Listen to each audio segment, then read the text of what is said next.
ខ្ញុំកំពុងតែថតវីដេអូធ្វើម្ហូបនេះគឺផ្ទះខ្ញុំកំពុងតែដាច់ភ្លើងបើនិយាយទៅគឺដាច់មកបារីតែម្ដងពុកម៉ែបងប្អូនខ្ញុំមកដល់ផ្ទះម៉ោង 6 កន្លះជាងសួរអ៊ីអ្នកចិត្តខាងបងអ្នកចិត្តខាង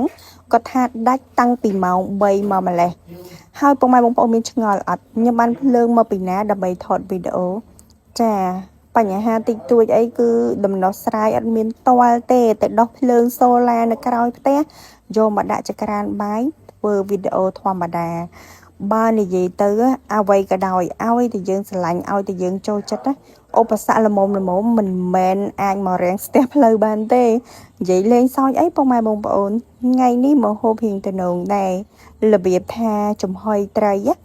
និយាយទៅចំហុយត្រីនេះគឺខ្ញុំបែបលក្ខណៈថាចំហុយជាមួយនឹងទឹកស៊ីអ៊ីវអញ្ចឹងយើងយកផ្សិតភ្លើងមាន់ហ្នឹង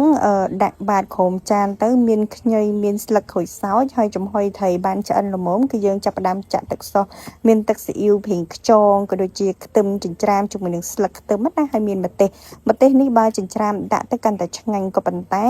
ខ្លាច